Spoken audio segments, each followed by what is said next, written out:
मैं रितु राघव, कौटिल्य महिला शिक्षक प्रशिक्षण महाविद्यालय कोटा से। मेरा टॉपिक है भोजन। भोजन में हम मेनली पढ़ेंगे एक भोजन की परिभाषा, उसकी आवश्यकता और उसके कार्य। अब भोजन क्या होता है?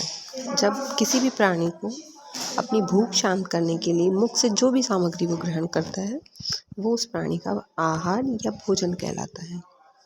यह उसे ताकत और ऊर्जा देता है और यही भोजन वो पदार्थ है जिससे हमारे पाचन तंत्र की क्रियाएं होती है और हमारा शरीर पोषित होता है।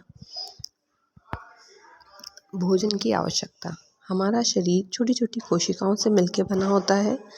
इन कोशिकाओं से ऊतक बनते हैं, ऊतक से अंग, और इन सभी अंगों को जीवित रहने और सुचारू रूप से कार्य करने के लिए भोजन की आवश्यकता होती है। जिस तरह से किसी इंजन को क्रियाशील रखने के लिए पेट्रोल या डीजल की ज़रूरत होती है, उसी प्रकार से शरीर को सुचारू रूप से चलाने के लिए और स्वस्थ और निरोग रखने के लिए आहार की आवश्यकता होती है।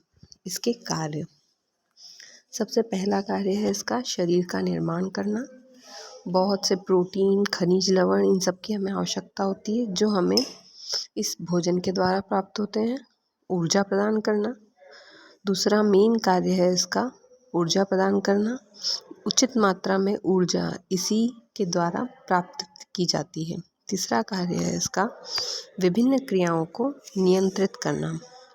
ये हृदय की गति को नियंत्रित करता है, शारीरिक तापक्रम को नियंत्रित करता है, जो विषैले पदार्थ हैं उन्हें बाहर निकालता है, जल की मात्रा को संतुलित करता है।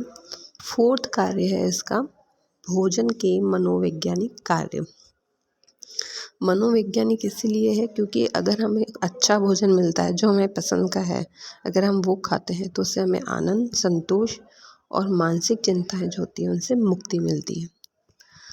लास्ट कार्य है इसका सामाजिक कार्य। सामाजिक कार्य का अपने आप में बहुत बड़ा महत्व है क्योंकि जितने भी त्योहार, पर्व या जितने भी उत्सव हम बनाते हैं उन पे हर एक पे अलग अलग व्यंजन बनते हैं। इससे समाज में हमारी प्रतिष्ठा और हमारी परंपरा दोनों के अनुसार हम इन व्यंजनों को बनाते हैं और खाते हैं। Thank you.